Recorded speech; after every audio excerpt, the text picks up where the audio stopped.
प्राचीन इतिहास समरी का ये सेकंड क्लास है, जिसमें यहाँ से शुरू हो रहा है प्रारंभिक विदेशी से। प्राचीन भारत का पहला इतिहास यूनानियों ने किया। इनमें सर्वाधिक उल्लेख Herodotus, Nearchus, Megasthenes, Plutarch, Arrian, Strabo, Pliny और टालमी था। मेगस्थनीज की पुस्तक है इंडिका।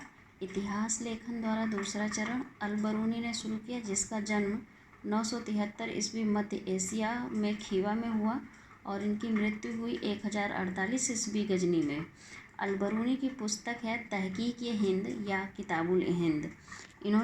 अल-बरूनी ने वोल्टेयर ने भारत को धर्म का सबसे प्राचीन और विशुद्ध रूप की वासभूमि और विश्व की सभ्यता की शैशव स्थली माना था। फ्रांसीसी प्रकृति वैज्ञानिक और यात्री पियर दी सोन्नेरेत का विश्वास था कि सारा ज्ञान भारत से आया, जिसे वह सभ्यताओं की जन्मभूमि मानता था। साम्राज्यवादी इतिहास लेखन, जिसमें भारत में विलियम जोन्स द्वारा बंगाल में 1784 ईस्वी में एशियाटिक सोसाइटी की स्थापना की गई थी। 20वीं शताब्दी के इतिहासकारों में सबसे प्रसिद्ध विंसेंट आर्थर स्मिथ था, जिसने प्राचीन भारत का सबसे पहला सुनियोजित इतिहास तैयार किया, जो 1904 में प्रकाशित हुआ। जर्मन विद्वान मैक्स मूलर ने वेदों का अनुवाद sacred books of the east के रूप में किया। B.A. स्मिथ नामक ICS अधिकारी ने 1904 में अर्ली हिस्ट्री ऑफ इंडिया नामक पुस्तक लिखी। राष्ट्रवादियों का दृष्टिकोण। प्रमुख इतिहासकार B.R. Bhandarkar, C.R. Majumdar, P.V. Kane, S.S. Altekar, K.P. Jaiswal. P.V. Kane की पुस्तक है हिस्ट्री ऑफ धर्मशास्त्र। K.P. जायसवाल, इनकी पुस्तक हिंदू पॉलिटी 1904 में प्रकाशन हुआ। A.C. Ray Chaudhuri political history of ancient India लिखी। R.C. मजूमदार ने history and culture of the Indian peoples नामक पुस्तक 11 खंडों में प्रकाशित की। नीलकंठ शास्त्री ने ये history of the ancient India और the history of south India पुस्तक लिखी। R.K. मुखर्जी ने हिंदू सिविलाइजेशन, चंद्रगुप्त, अशोक और fundamental unit of the India नामक पुस्तक लिखी। इतिहास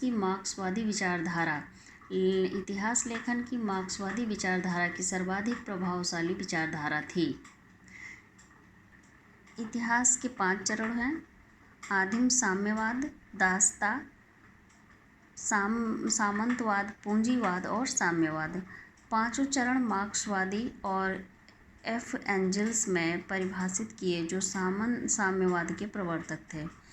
पुरातात्विक स्मारक में प्राचीन इमारतें, मंदिर, मूर्तियाँ आते हैं।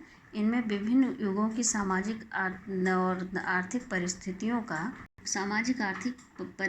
का बोध होता है। 1500 से 600 ईसा पूर्व तक के काल को भारतीय इतिहास का अंधकार युग कहा जाता है। अगर ये क्वेश्चन में आ जाए कि भारतीय इतिहास का अंधकार युग कौन सा है, तो वो है 1500 से 600 ईसा पूर्व तक माना है, क्योंकि इस काल में कोई जानकारी प्राप्त नहीं हुई। काशी में लगभग 1500 ईसा पूर्व से लोहे का प्रयोग होने लगा। प्रयाग विश्वविद्यालय के तत्वाधान में कौशाम्बी में व्यापक पैमाने पर खुदाई की गई थी। यहाँ से उदयन का राज प्रसाद और घोषिता नाम का विहार मिला। भारत में पांडिचेरी के समीप अरिकमेडुम नामक स्थान की खुदाई से रोमन सिक्के, दीप, टुकड़ा, बर्तन आदि मिले, जिससे रोम और प्रसिद्ध भारत के बीच घनिष्ठ व्यापारिक संबंध पता चलता है। अब इतिहास के साहित्यिक स्रोत कौन से हैं? वैदिक साहित्य के मुख्य 4 वेद आते हैं: ऋग्वेद, सामवेद, यजुर्वेद और अथर्ववेद। वेदों की भाषा को वैदिक भाषा कहा जाता है। वेदों से हमें वैदिक काल के संस्कृत और सभ्यता की विश्वसनीय जानकारी मिलती है।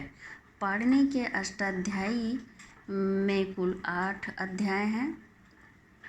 वेदों के अलावा ब्राह्मणों, आरण्यकों और उपनिषदों को भी माना गया है। ठीक है, आज का सेकंड क्लास समाप्त होता है। 3rd क्लास का वेट करें। धन्यवाद।